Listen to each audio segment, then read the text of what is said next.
All right, today what we're going to talk about is intercept form of polynomial functions and what that looks like. And we've talked about some polynomial functions already, like we talked about the other day. So we're kind of going to piggyback off of that. Now remember, in factored form, we can see our x-intercepts or our zeros right away. We don't have to do much work to do that. But the terms factor, zero, and intercept, those are all related to each other, but they mean different things. So a factor, when we see that, we should see a parenthesis. So like the factor here is 2x. Factor here is x minus 5. So I'm just listing the factors. X plus 1. So those are the factors of this polynomial function.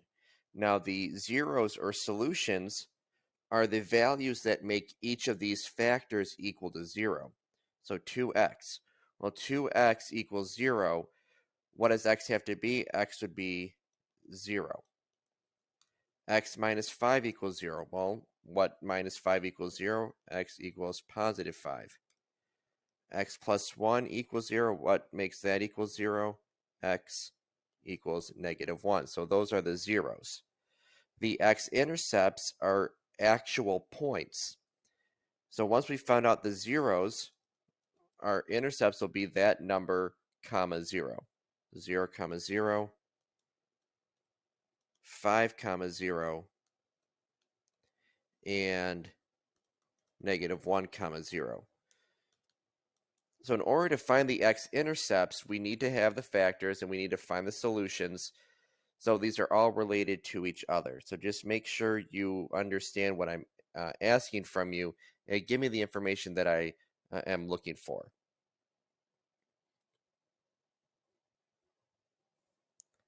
So we're going to go now and graph some of these functions in intercept form. So we're going to look at these examples below and graph those. Today we're going to talk about the graphs of polynomial functions, just some basic characteristics of the graph. So to kind of get an idea, let's look at something that we're familiar with. This is a quadratic function here in intercept form. We have an intercept at positive 5, comma 0 and negative 2, comma 0. So this is a second degree function. The leading coefficient here is negative 2. Our x-intercepts, the number of x-intercepts, we have 2. And we don't really need to be that specific with this graph. We know that since it is a negative leading coefficient, that this parabola or quadratic is going to open down. So it should look something like that. And then the number of turning points, again, I'm not asking you what the turning point is, what that minimum or maximum value is. I'm asking you how many are there. And there is just one of them. We turn right here. Okay, so this was a second degree function. We had 2 x-intercepts. Our leading coefficient was at negative 2, and we had 1 turning point. So keep that in mind as we go through these other examples.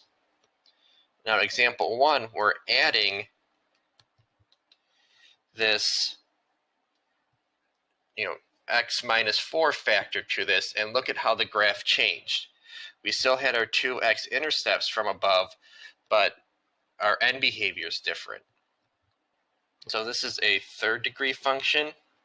Our leading coefficient is still negative 2. I don't know when it's at. Okay.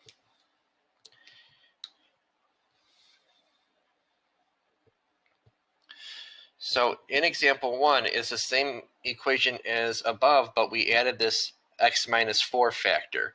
So you can see the graph is a little bit different. Now that we have 3 x-intercepts, our end behavior is different. Our degree is now 3, since we have 3 factors. Leading coefficient is still -2. Number of zeros, we have 1, 2, 3. And it might be a good idea to start writing these zeros down or putting them in intercept form or points. So we have 3 zeros. We have 5, 0, -2, 0, and 4, 0. Just because it's good to have the practice of being able to look at your graph, or sorry, your graph or your function, and being able to identify the x-intercepts. And the number of turning points, we have 1 turning point here, and we have 1 turning point here. Your turning points are where we change directions, so we have 2 turning points. Here we have another factor added. So look, this 3x right here, that is another factor that would look like this. And we don't need to write the -0 part. So that's why it's written the way it is up here in the original function, because we don't need to write x minus 0. But we have now 4 x-intercepts. Right, 1, 2, 3, 4. This is a 4th degree function. My leading coefficient is this -3.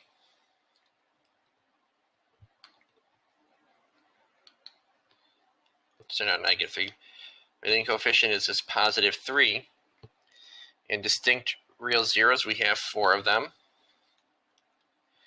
And again, we can just write them down quickly for our information. We have -3, 0. We have 0, 0. We have 2, 0, and 4, 0. And the number of turning points. We have 1, 2, 3. So we have 3 turning points. So this problem looks a little bit different. We have an x plus 2 squared right here. So that will change our degree and our zeros when we get to that, and I'll show you how. But our degree is 3. Remember from the other day, 2 plus an invisible 1 that we don't write means we have a degree of 3. The leading coefficient is that number in front, which is an invisible 1 in this case, and the number of distinct real zeros. What distinct means, it means different. Different. How many different zeros do we have here? Well, if we look at the graph, we have 1, 2. We have 2 different zeros, and they are 5, 0 and -2, 0. Now, the one that is -2, 0, because that factor up in my equation has an exponent that is not 1, it has a multiplicity, and it will have the multiplicity of that exponent. So this will be a multiplicity of 2. Not because the intercept is at -2, 0. The multiplicity is 2 because of our exponent is 2. And then the number of turning points, we have 1.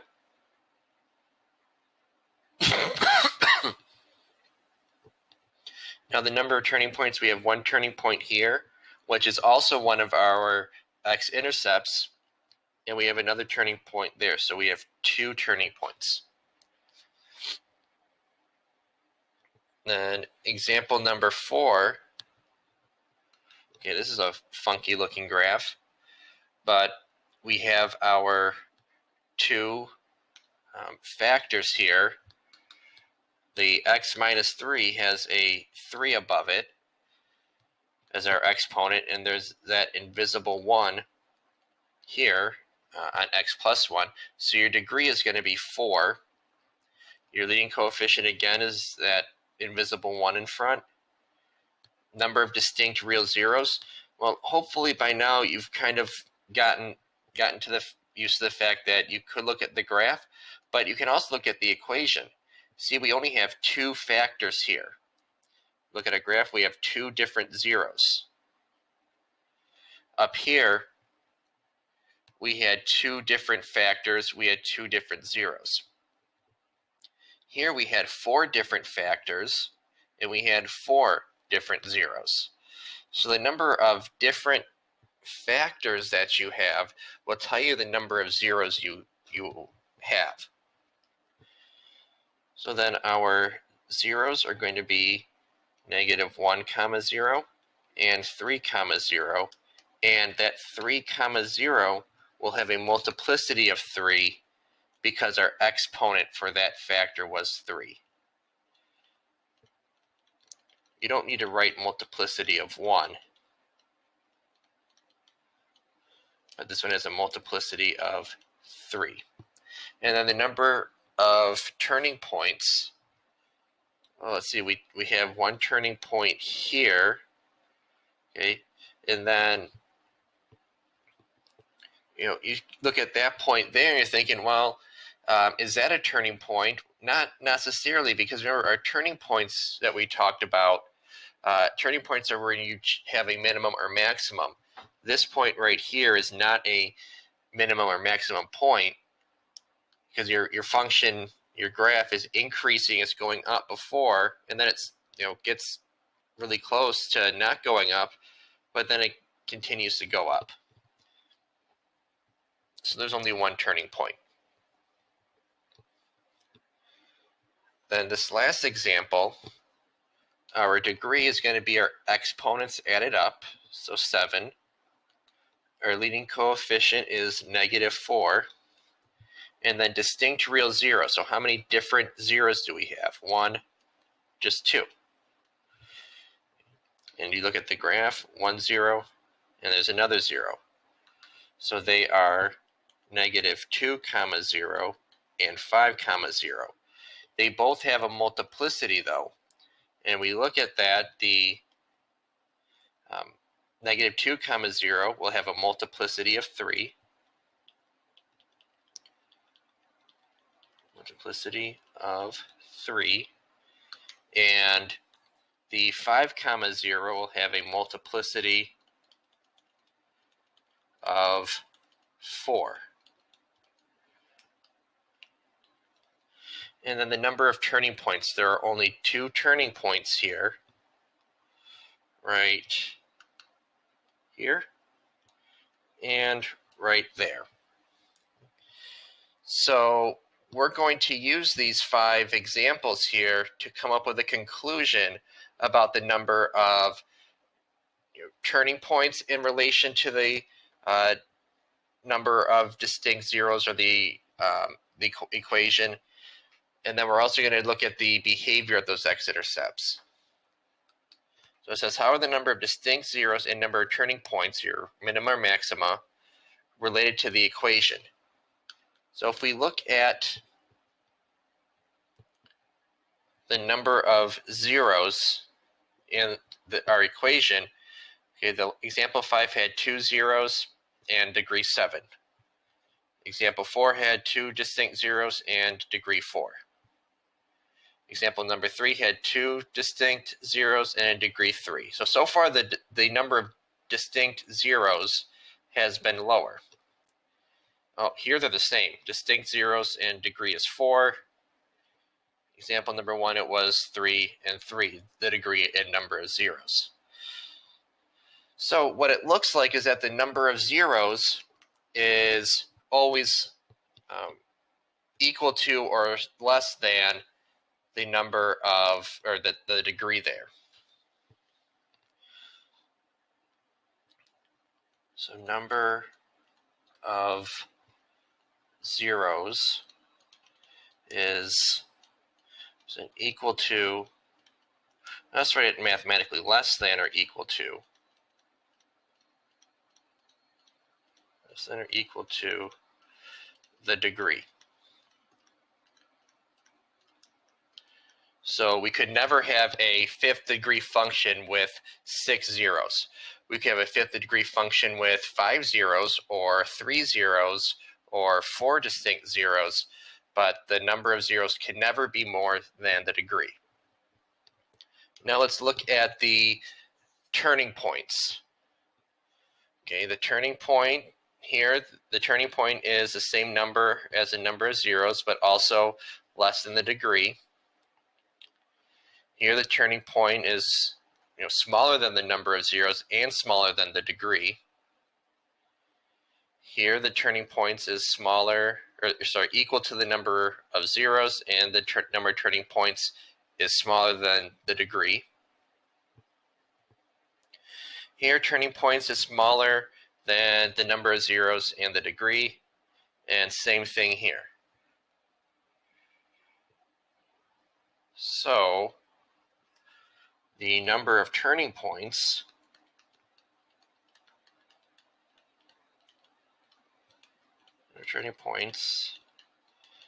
is less than the degree.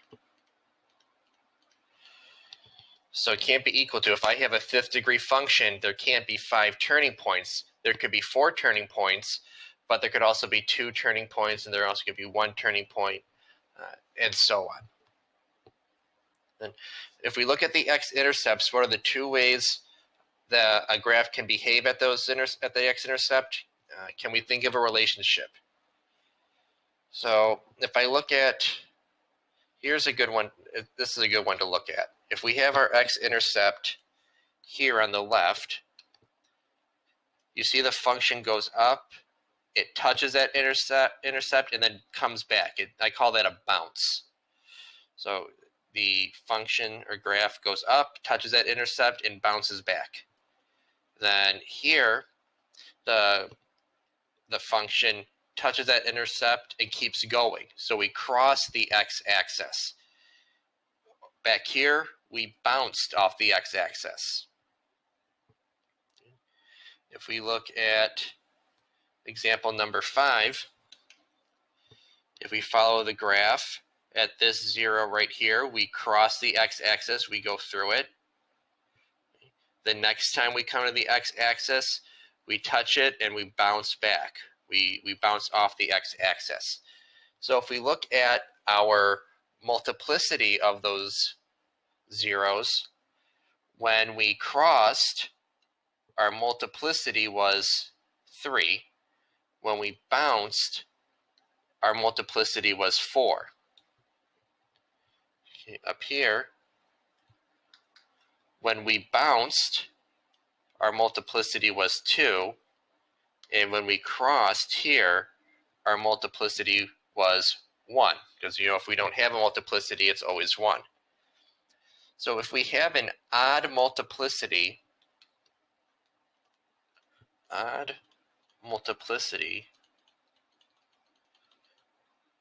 we cross the x-axis. If we have an even multiplicity, we bounce off the x-axis. So it's important to know the difference between these two, because if I ask you to graph it by hand, you need to know if you're going to cross or bounce off the x-axis at that 0. All right, so let's look at some examples down here. Example 6, what is a possible degree and leading coefficient for the polynomial? Now, we won't be able to determine what the exact degree or exact leading coefficient are, but a possible one. So if we look at this, we have 1, 2, 3 distinct zeros. So we know we have to have a degree of 3 or more. And because the ends go in opposite directions, we know the degree has to be odd. So the degree could be any odd number bigger than, or any odd number greater than or equal to 3. So it could be 3 or 7 or 11. anything like that. The leading coefficient, so abbreviated LC, because the right side is going up, it must be positive. So any positive number, so it could be like 24 or 9, just any positive number. Remember, anytime the right side goes up, the leading coefficient has to be positive. Example 7, write a possible equation for the graph below. So again, you're writing a possible equation. There's more than one right answer. So when I do these, I always look at the leading coefficient, and I look at the right side. That tells me if the leading coefficient is positive or negative. Because the right side goes up, it is positive. So any positive number could be our leading coefficient. Then I look at each of my zeros. Okay, this is 4, 0, so that means I need x minus 4 as one of my factors. This is 0, 0, so that means x minus 0 as one of my factors, so we just write x instead. And then that is negative 5, 0, so we need x plus 5 as one of my factors. Now you may be checking this and saying, hey, this only has a degree of 3, and the ends are going in the same direction. They're both going up, and that's correct. Like that, we have to do something else here. This 4, 0, that x-intercept, our graph bounces off the x-axis there. So what that means is that the multiplicity must be even. So multiplicity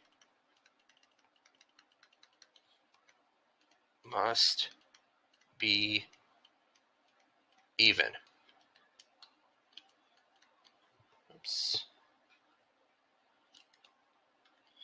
So the exponent here, the x minus 4, has to be some even number. It could be any even number you want. Right. So that's just one possible equation. You could also have any of these other zeros. You could have an odd multiplicity there, because if your multiplicity is odd, you cross the x-axis. So there's nothing else in this problem to say whether or not the other two zeros have a multiplicity or not other than 1. So there's infinitely many answers you could have for this equation, this function here. So I hope that this made sense. I know that this can be a confusing topic, especially when you're talking about bouncing and crossing the x-axis. So if you need to go back and look at some of the previous things that we talked about, this thing is huge, this conclusion. Go back and look and see, okay, why did we say some of the things that we said? Because this is something that is going to come back for a while. So thank you for watching the video. Make sure you pound that like button and subscribe.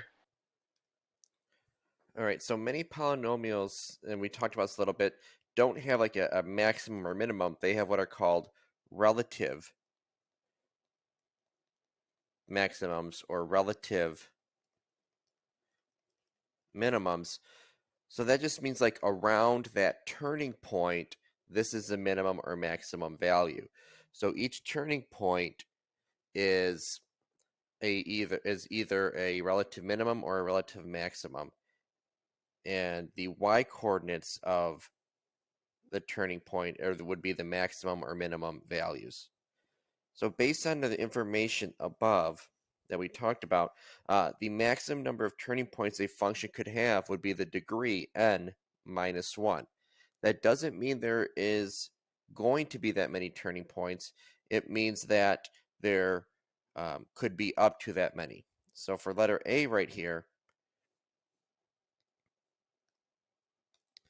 y equals 5x to the fourth minus 8x to the third plus 5x minus 1. The degree here is 4. Because this is in standard form, we just look for the highest exponent. If this was in factored form, we would add up those exponents. This is a degree 4, which means the number of turning points has to be 3 or less. So the maximum number would be 3. All right, letter B. our degree is 3, so the maximum number of turning points would be 2. And then the maximum number of turning points for this fifth degree function would be 4. Now let's go in the opposite direction. Instead of giving the degree and saying how many turning points we could have, let's look at how many turning points are in these graphs and say, what is the least possible degree? We have the number of turning points plus 1. That is the least possible degree. So in this graph, we have 1, 2, 3 turning points, which means the least possible degree would be 4. And that should make sense because 4 is an even number and both ends are going in the same direction. In this case, both ends are going up. In letter B, we have 1, 2 turning points. So the least possible degree would be 3. And that, again, that should make sense because our ends are going in opposite directions. Now, again, it is important to point out that this is the least possible degree. Letter A could be a 6th degree function because the ends are going in opposite directions. Because remember, we said that the number of turning points is no more than 1 less of the degree. So if letter A was a 6th degree function, that means we could have 5 or fewer turning points. So it is very important, again, to realize that this is the least possible, or least degree, the smallest degree possible. So letter B has to be a 3rd degree function, or it could be a 5th degree function, and so on. I want to graph some problems here, and I didn't have a chance to create these. So we're just going to graph them by hand. And when I say graph, it's going to be a rough sketch. The first thing I like to do is identify my x-intercepts. Okay, that's at +2. X plus 1 means it's going to be at -1. And x plus 6 means it's going to be at -1, 2, 3, 4, 5, 6. So here are my zeros. I also like to look at my leading coefficient and see that this is a -3. Remember, the leading coefficient will always tell you what the right side does. If the leading coefficient is positive, the right side goes up. If the leading coefficient is negative, the right side goes down. So I know the right side goes down. Then I like to figure out my left side. If this was an even degree function, then the left side must go down 2. If this is an odd degree function, the left side must go up. Because this is in factored form, we can count our exponents and add them up. So invisible 1 plus another invisible 1 plus a 2 is 4. So my degree here is 4. That means both ends go in the same direction, so the left side goes down. Okay, now I need to determine, do I bounce or cross at each of these x-intercepts? And we talked about this. If our multiplicity is odd, or that means our exponents are odd for the factor, we cross the x-axis. If the multiplicity is even, we bounce. A bounce means that we touch the x-axis and we come back. So we have a minimum value or a maximum value there. So to graph this, at x equals -6, because our multiplicity is 2, we bounce back. Then at some point we have to come back and touch this x-intercept at -1. Because our exponent here is that invisible 1, we cross, and we have to come back down to touch this x-intercept. Now you may say, well, how do I know if I bounce or cross? Well, the graph's already connected, so we're done, but it is a good practice to see, oh, okay, 1 is an odd number, we cross, and that's what happens. Let's look at this one. We have a bit more going on.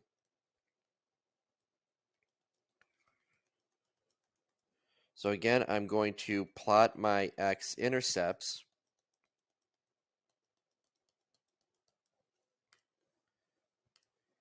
And this can be a frustrating thing because, or frustrating concept, because I'll get students to say, well, how do I know that I go only down this far? Why don't I go down all the way here and go back up? Or why don't I go this way and up? We are just drawing rough sketches. All we care about when we do these sketches are the end behavior, the x-intercepts, and what does the function do at those x-intercepts? Does it cross or bounce? And then how many minimums or maximums do we have? Not what are those minimums or maximums, but how many do we have? So back here, look at this was just a -3 in front. Now in this problem, we have positive 2x. So because there's an x there, that is why we have a x-intercept at 0, 0. X minus 6 means that 1, 2, 3, 4, 5, 6. We have an x-intercept. X plus 4 means that -1, 2, 3, 4. We have an x-intercept. And x minus 3 means that x equals -1 or positive 1, 2, 3. Another x-intercept. Now, our leading coefficient is positive, so that means the right side is going to go down. Now we have to add up our exponents to get our degree. Invisible 1, 2, 3, 4, 5, 6, 7. So this is an odd degree function, which means the ends go in opposite directions. So we got to go up here. Now we have to figure out which x-intercepts do we bounce or cross at. If my exponent is odd, I'm going to cross the x-axis at that 0. If that exponent is even, I'm going to bounce. So right here, I'm going to cross, and then I have to come back here and cross here. At this point right here, I'm going to bounce and come back down, because at this 0, I have an even multiplicity. So graphing these or sketching these is not difficult, but you really have to understand and be careful of what the problem actually says. If you're trying to do this quickly, you're going to make mistakes. So that is it for this video. Thank you for watching. Make sure to like and subscribe.